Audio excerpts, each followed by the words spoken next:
Hey there, welcome to Work in Progress, a how-to series that's meant to help you with everything from prepping for a job interview to boosting your confidence or negotiating a raise. Here's today's question. We're all human, so we all make mistakes in our lives. So it also makes sense that we would make mistakes in our careers as well. That's why today we're talking about mistakes. Yeah, and at Career Contessa, a couple of our pillars are authenticity and real talk. So Kit and I will actually be sharing mistakes that we made in our own careers and the lessons that we learned. So mistake number one is definitely allowing others to define your value. So the perfect example of this is that my first job after college, because I graduated in 2009 when the economy was awful, was a job at a coffee shop. And while most people would think that's a write-off job, in reality it was one of the best opportunities that I've had to network and meet a bunch of people in all sorts of careers, people who I still reach out to today when I need help with different things. Yeah, I would completely agree with that. I had multiple write-off jobs as well, but I also think that people who think that they have to have their whole career figured out by the time they graduate, you don't. Like, you're successful when you worked at a coffee shop, so don't make anyone make you feel bad too if you are at a write-off job or defining the value for you, right? Right. It's all about sort of what you're getting out of it. And you can get a lot out of any job as long as you really give it your all and you keep on top of yourself in terms of goals. Yeah, and even at Career Contessa, we actually love hiring people who have had these quote-unquote write-off jobs, coffee shops, retail, restaurants. I mean, those are tough jobs, and I think it shows a lot of resiliency too. So it can also be a great part of your story overall. Totally. Mistake number two is staying in a job that you don't love or even taking a job right away that you don't love. Now, this isn't to say that you're never going to have a job that you maybe don't love or love all the parts of. But my first job out of college, I was an admin assistant. I've told Kit this many times, and it was not my favorite job by any means. And one of the things I really wish is that when I had gone into the interview, I knew it wasn't going to be a fit. I wish I had just kept job searching, instead of taking that job and saying, oh, well, I'll find a new job when I have that. Only because when you take that job that you know is going to be wrong, you're just going to end up job searching anyways. So if you have that luxury to take maybe another month or two to job search, that would be great. So. Yeah, for sure. I had a job that I absolutely hated. I was miserable. And I think I stayed way longer than I should have because I was afraid of what I could or couldn't do once I left. Mm-hmm. When I ultimately decided that I was going to take a leap and quit and just take a temp job while I figured it out, I literally got a full-time job offer a week later. It was like I had to quit and take the risk for it to happen. Yeah, and I also think when you stay in a job that you know isn't a fit for way too long, all you're doing is playing over the narrative in your head that I can't get another job, this is the best one I can get. And it seems like the minute you make the leap, like you were saying, like things start to come in. So I don't know why it always happens like that in life.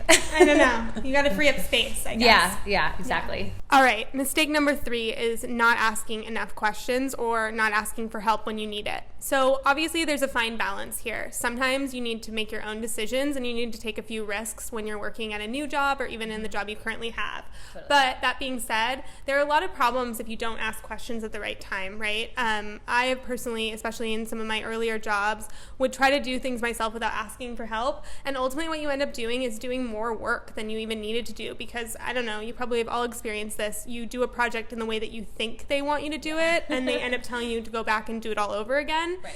And also, I think something that's important to remember is that people appreciate when you ask questions, especially smart questions. And in all likelihood, if you're thinking hard about your work, the questions you have are smart questions. So go with your gut, and if you feel like you're going to do something and it's not going to be helpful at all or that you're going to make a mistake, you probably are. Yeah. So use that intuition, I would say. Yeah, definitely intuition. I was going to say also, like, just showing off your curiosity. Your manager is going to love that. One of the things at Career Contessa that's really hard for us is to have people where we have to tell them step by step what to do. So if you're a curious person and they can tell you maybe step 1 and then you can figure out steps 2, 3, 4, 5, that's going to make you a much better employee. And also I think it's way more interesting at work to just be curious about what you're working on too. Absolutely. And I think that we also appreciate when we don't have to deal with going back and cleaning up after you. So that's like the final thing, right? Yeah. Is the problem is that you also create more work for other people as well if you don't ask questions when you need to. Yeah. All right, mistake number 4 is delaying networking until you need a job. And this might seem like obvious advice. We talk a lot about this at Career Contessa, that you want to network before you need something. You want to build relationships and maintain them so that when you need to ask a favor, you totally can. But I'll give you a quick story. When I was a recruiter at Hulu, I had an informational interview with somebody months before I had even decided I wanted to leave Hulu. So not only did she have an informational interview with me, but then she stayed in touch with me. She was really great about maintaining it. And when I left, she was my go-to person for my replacement, and she's been at Hulu ever since. So I think the lesson here is build those relationships before you need anything, and maybe they'll think of you, or then it will be so much easier to ask them for a favor when the job opens up. Yeah, absolutely. I actually know someone personally who's so uniquely good at building relationships and making friends, and in a way that becomes just good networking. Yeah. But to the degree that in her 40s, she's never in her life applied for a job. That's because amazing. People just, when they need to hire, come to her and they say, like, how are you feeling at your current work? Is there any chance you'd be interested in moving on? And so just like that, these opportunities have landed in her lap, literally. Yeah, there's actually some research out there. I think that about 70+% of jobs actually come from networking and referrals. And a lot of companies actually have referral programs. So they want employees to hire their friends or hire people that they network with. So, I mean, if you're not networking, you're also making the job search way harder, even if you aren't as lucky as your friend and you just get offered jobs whenever you feel like it. Right. I mean, and you have to think about it, so much of it too is about people. Like, you want to actually hire someone who you enjoy as a human being to be in the office with you 40 hours a week. Yeah. So it's like you're going to be more interested in talking to the person who you had a great conversation with over coffee or at a networking event. Yeah, you're a culture fit. They don't have to worry about that. So the last mistake number 5, is letting imposter syndrome get the best of you. So the perfect example from my life is that I started working in web design for a few years before I decided to go full-time into writing. And I hadn't had any formal training, so I had learned everything on the job. And when I applied for my last job before Career Contessa, I felt so self-conscious about the fact that I didn't have, like, quote-unquote official training or as much experience, that I asked for a salary that it turns out was $25,000 less a year than what the guy before me was making. That makes me cringe. And I also waited 6 or 7 months to ask for a raise, and they gave it to me almost immediately, because ultimately what happened was they would have paid me $25,000 more, but I just didn't ask, and they saved money for 8 months, you know? Right. And so it was something that I made a huge mistake on, and the main thing that I took away from that is that salary research and really understanding what your skills are worth is so essential to getting this right. It's probably the most important part of salary negotiations is the research.